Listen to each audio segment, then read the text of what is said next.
저희가 이 시간 통해서 여러 가지 재난 상황에 대해서 말씀을 드리면서 이 재난 상황 발생했을 때 방송이 해야 되는 역할에 대해서도 한 번쯤은 생각해 봤지 싶어요. 네, 방송이 얼마나 재난 상황을 신속하고 정확하게 보도하느냐도 중요하고 네. 또 그 이후의 상황을 어떻게 전달하느냐가 사람들의 인식 형상에 영향을 줄 것 같은데요. 네네. 그래서 오늘은 재난 상황에서 방송의 역할에 대해 알아보겠습니다. 원광대학교 소방행정학과 조성 교수와 함께하겠습니다. 어서 오십시오. 안녕하세요. 네, 저희가 재난 상황 대처법 말씀드릴 때 재난 방송에 좀 귀를 기울이셔야 된다 이런 말씀을 왕왕 드리곤 했었는데 아무래도 이제 재난 발생했을 때 방송이 해야 되는 역할이 있기 때문이죠. 네, 맞습니다.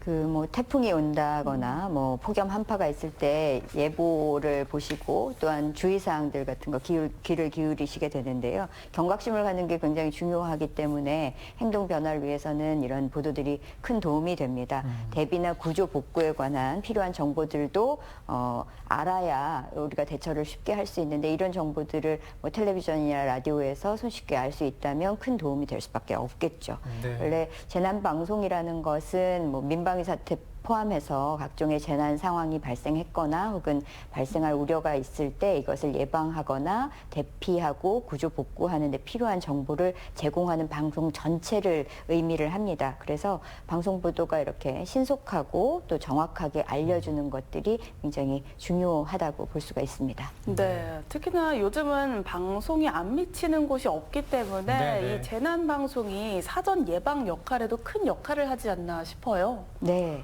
그렇죠. 방송 아무래도 이제 신속하게 전달도 되고 광범위하게 여러 사람들에게 알려지기 때문에 도움이 되는 부분들이 굉장히 많이 있을 수밖에 없습니다. 특히 이제 기상 정보 같은 거 예를 들어 드렸는데요. 속보를 전달받으면 피해 저감을 위한 활동들을 스스로도 하게 되고 또 상당한 대비를 할 수가 있습니다. 그래서 위험이 예상되는 지역이라든지 또는 새로운 사고가 발생하는 신종의 위험들이 생기기도 하잖아요. 네. 아직 발생하지는 않았지만 이런 위험성들이 있을 때 일시적으로는 제도가 공백 상태가 되게 됩니다. 그럴 때 이렇게 뉴스라든지 이런 곳들의 방송에서 이런 공론화를 어느 정도 이끌어준다면 그것이 제도로 이어지는데도 훨씬 도움이 되겠죠. 네. 특히나 요즘에는 또 자연재해의 국지화라는 말을 사용하는 분들도 계시더라고요. 이게 같은 자연재해여도 지역마다 국지적으로 좀 집중돼서 일어나다 보니까 저희와 같은 지역 방송의 역할이 정말 중요하다는 전문가들의 의견도 좀 있었는데 어떻게 보시나요? 그 국지성 호우 뭐 이런 이야기도 맞아요. 많이 하잖아요. 네네네. 이제 좁은 지역에 뭔가 일이 벌어질 때 국지성, 이런 국지화 이렇게 말씀 많이 하시는데 재난이 아무래도 이렇게 지역 중심이다, 현장 중심이다라고 이야기하는 것은 어느 한 지역에만 발생하고 주변 지역에는 이제 노출이 없는 이런 현상들이 많이 발생하는데 최근에 이런 경향들이 또 더 두드러지게 나타나고 네. 있습니다. 그래서 뭐 뿐만 아니고 산불이라든지 가뭄이라든지 이런 것들은 뭐 특정 지역에만 이슈가 돼서 이제 다른 곳들에서는 크게 관심을 갖지 않는 그런 경향들도 있거든요. 그러다 보니까 우리나라 재난 방송들이 대부분 다 중앙 송출 중심이잖아요. 네. 그래서 서울 경기 지역권역의 중심적인 이슈들을 이제 전달을 해주다 보니까 상대적으로 지역들이 정보에서도 소외되고 재난의 발생들이 다른 지역들로 알려지지 않아서 관심을 좀 못 받게 되는 그런 불균형들도 나타났습니다. 그래서 우리가 뭐 보통 중앙 중심의 재난 관리 좀 벗어나야 하고 현장 중심의 재난 관리가 중요하다라고 강조를 하고 있는데 방송도 하나의 준 재난안전대책본부 역할을 하거든요. 그러다 보니까 지역 방송도 아마 지금과는 조금 다르게 중요도가 재평가돼야 되지 않나, 역할이 강조돼야 되는 그런 시점이라고 생각이 듭니다. 네, 맞습니다. 그리고 이제 재난 상황에서 이제 오보가 발생한다든지 아니면 좀 너무 자극적으로 보도가 돼서 눈살이 찌푸려지는 경우도 있는데 재난 보도 준칙이라는 게 있지 않습니까? 네. 이게 어떤 것을 중심으로 주요 내용이 이루어져 있습니까? 그 세월호 참사를 계기로 해서 언론인들 중심으로 이렇게 자성의 목소리가 나온 것이 이제 결과물로 재난보도 준칙이 마련이 됐는데요. 네네.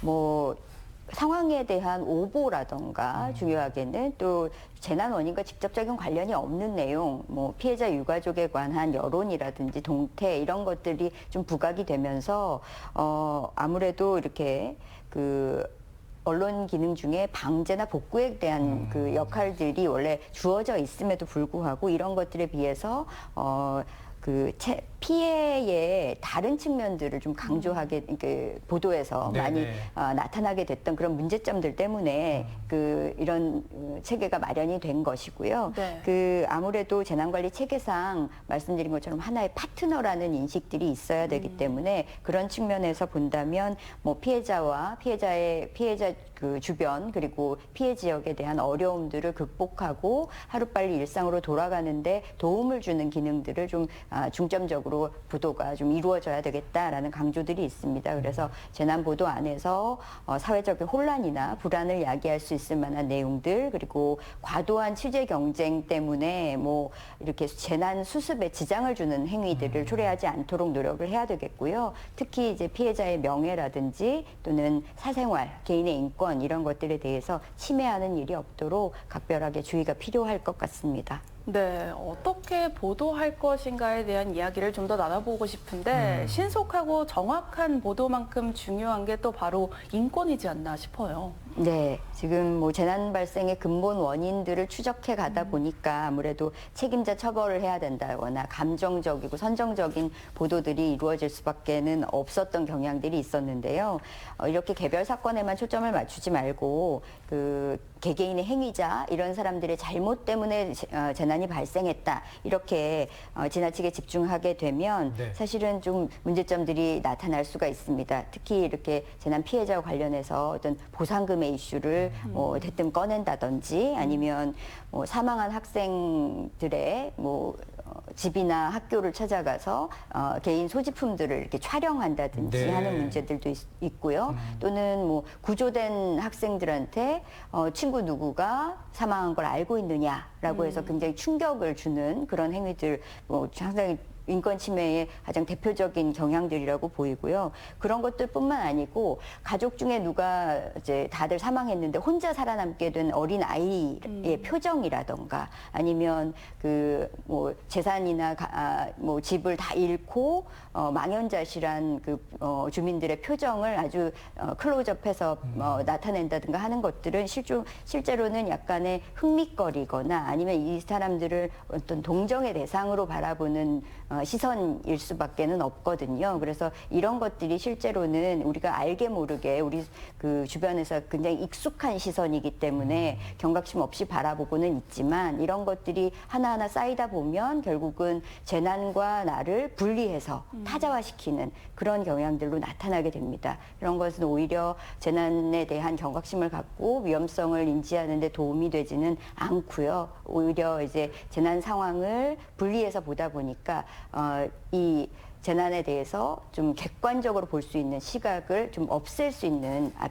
나쁜 사례라고 볼 수가 있습니다. 네, 맞습니다. 저희도 이제 이 언론 보도를 할 때 이런 부분 조금 더 신경 써야 되지 않을까라는 생각도 드는데 또 한편으로는 요즘 대다수의 시민들이 휴대전화를 다 가지고 계시잖아요. 그러다 보니까 어떤 상황에서든 먼저 카메라로 촬영하는 게 익숙하신 분들이 많은데 이렇게 되면 현장의 생생함을 우연히 얻게 되는 경우도 있지만 한편으론 찍고 있을 시간에 뭔가 구조 활동을 하고 도움을 줘야 되지 않냐 이런 이야기들이 항상 등장을 하거든요.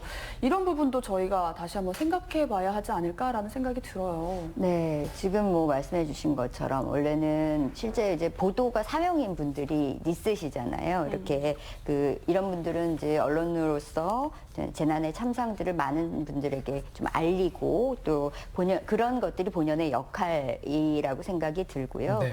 또 오히려 이제 언론 보도나 이런 것들이 이제 알 권리를 지나치게 강조를 하면서 오히려 재난 현장에서 수습에 방해되는 행동을 하지 않도록 하는 것들이 좀 중요할 것 같습니다. 그래서 재난 현장을 수습하는 것들은 뭐 고도의 전문성을 요하는 것이기 때문에 누구나 뛰어들어서 구조를 한다고 해서 도움이 되는 것은 사실 아니지만 이렇게 이제 방해 행위 같은 게 이루어지게 된다면 좀 곤란을 많이 겪게 됩니다. 실제로 현장에서 이런 일들이 심심치 않게 일어나고 있는데요.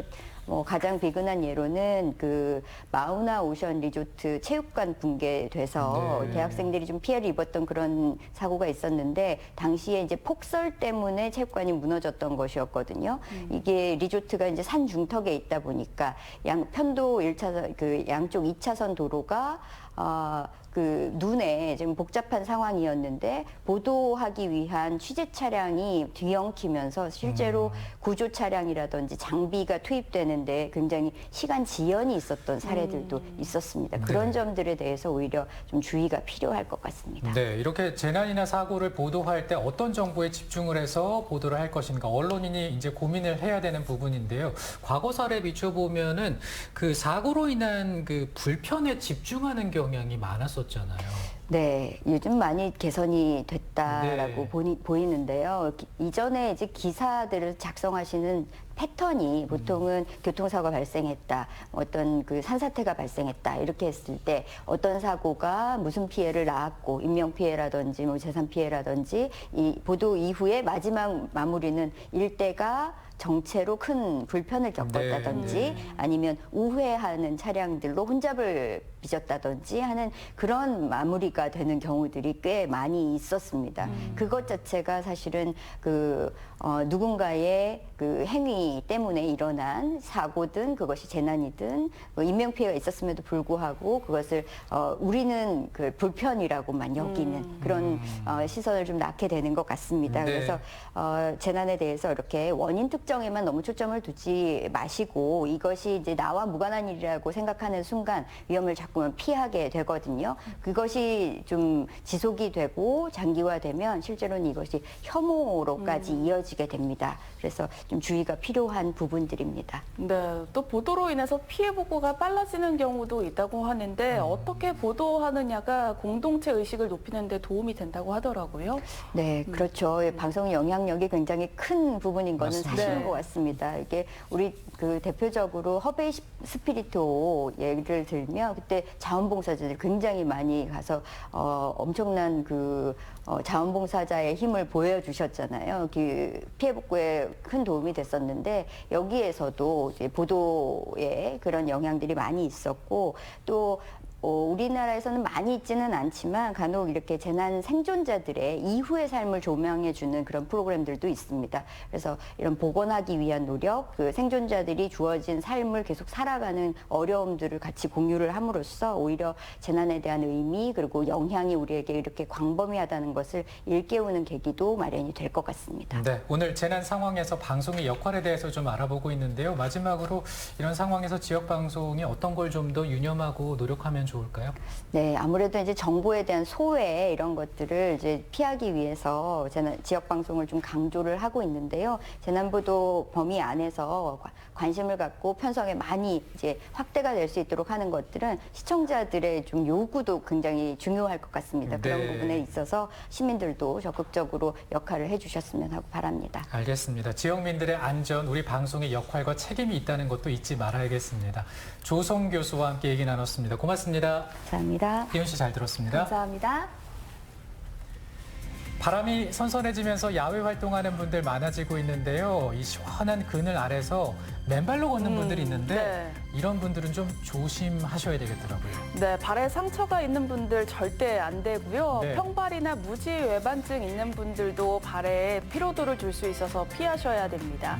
그리고 고령이신 분들은 발에 지방층이 많이 없어서 발에 부담이 될 수 있으니까 피하셔야 한다네요. 네, 꼼꼼하게 한번 살펴보시고요. 저희는 다음 주 목요일 이 시간에 또 인사드리겠습니다. 고맙습니다.